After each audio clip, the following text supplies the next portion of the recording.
Saudara-saudari yang terkasih, pada video kali ini saya akan melanjutkan pembahasan tentang hubungan pasangan sejenis. Dalam video sebelumnya sudah disampaikan jawaban Paus Fransiskus atas pertanyaan 5 kardinal dalam 5 dubium. Secara khusus, nomor 2 yang bertanya tentang pemberkatan pasangan sejenis. Pada video kali ini saya akan menyampaikan pertanyaan serupa yang diajukan kepada Kongregasi untuk Ajaran Iman tertanggal 22 Februari tahun 2021. Pertanyaannya adalah, apakah gereja memiliki kuasa untuk memberikan berkat kepada pasangan sejenis? Jawabannya negatif atau tidak. Penjelasannya demikian. Dalam konteks beberapa gerejawi, rencana dan usulan untuk pemberkatan pasangan sesama jenis sedang marak.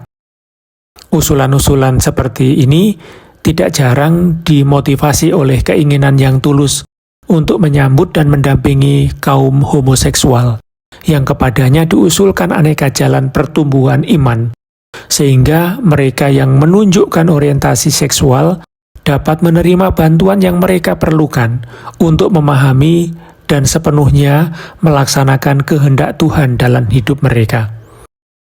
Dalam perjalanan semacam itu, mendengarkan sabda Allah, doa, partisipasi dalam kegiatan atau tindakan liturgi gerejawi, dan pelaksanaan amal kasih dapat memainkan peran penting dalam mempertahankan komitmen untuk membaca sejarah diri sendiri dan untuk mematuhi panggilan baptisan dengan kebebasan dan tanggung jawab. Karena Tuhan mengasihi setiap orang, dan gereja melakukan hal yang sama, menolak semua diskriminasi yang tidak adil. Di antara tindakan-tindakan liturgi gereja, sakramentali mempunyai makna yang sangat penting. Sakramentali merupakan tanda-tanda suci yang memiliki kemiripan dengan sakramen-sakramen. Sakramentali itu menandakan kurnia karunia terutama yang bersifat rohani dan yang diperoleh berkat doa permohonan gereja. Melalui sakramentali itu, hati manusia disiapkan untuk menerima buah utama sakramen, dan pelbagai situasi hidup disucikan. Oleh karena itu, Katekismus Gereja Katolik menetapkan bahwa sakramentali tidak memberi rahmat Roh Kudus seperti dibuat sakramen, tetapi hanya mempersiapkan oleh doa gereja supaya menerima rahmat dan bekerja sama dengannya.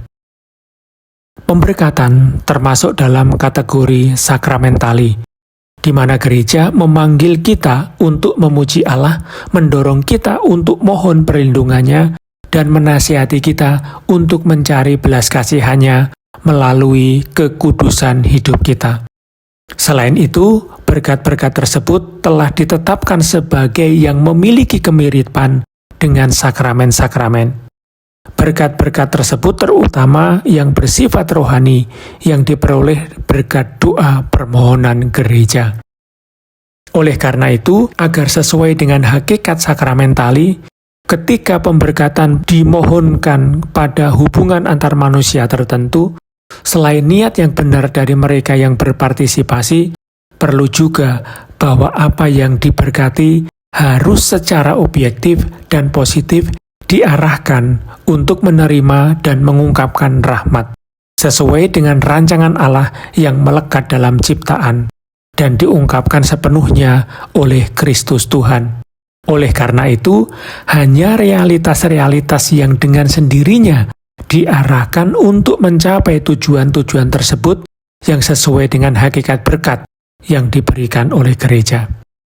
Maka, tidak diperbolehkan memberikan berkat pada hubungan atau bahkan kemitraan yang stabil yang melibatkan aktivitas seksual di luar pernikahan, seperti halnya persatuan antara orang-orang yang berjenis kelamin sama, yaitu di luar persatuan yang tak terpisahkan antara seorang pria dan seorang wanita yang terbuka pada penerusan hidup atau prokreasi.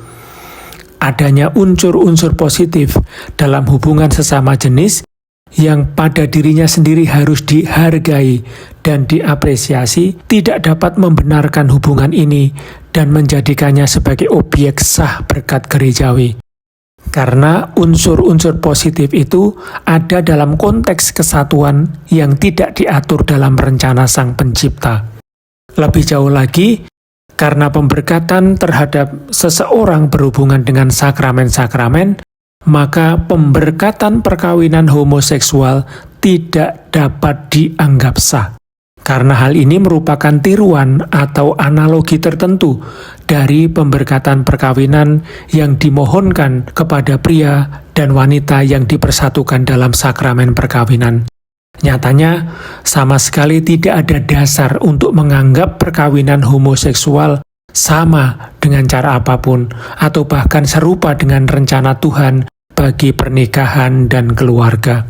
Oleh karena itu, pernyataan mengenai tidak sahnya pemberkatan perkawinan antara orang-orang yang berjenis kelamin sama bukanlah dan tidak dimaksudkan untuk menjadi suatu bentuk diskriminasi yang tidak adil, namun lebih merupakan suatu pengingat akan kebenaran ritus liturgi dan hakikat sakramentali sebagaimana dipahami gereja. Komunitas Kristiani dan para gembala dipanggil untuk menyambut mereka dengan rasa hormat dan kepekaan orang-orang yang memiliki kecenderungan homoseksual dan mengetahui bagaimana menemukan cara yang paling tepat sesuai dengan ajaran gereja untuk mewartakan Injil kepada mereka secara utuh. Pada saat yang sama, mereka harus menyadari kedekatan sejati dengan gereja yang mendoakan mereka, mendampingi mereka, dan berbagi perjalanan iman Kristiani mereka, dan menerima ajaran dengan keterbukaan yang tulus.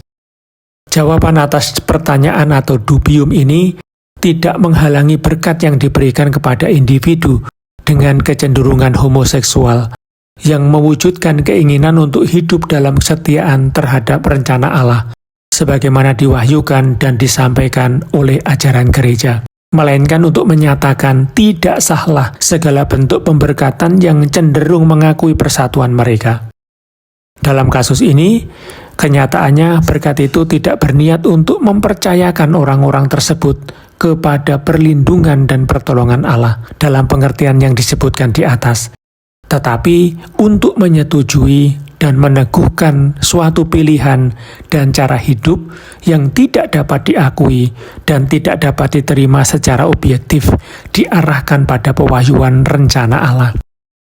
Pada saat yang sama, gereja mengingatkan bahwa Tuhan sendiri tidak henti-hentinya memberkati setiap anaknya yang berziarah di dunia ini.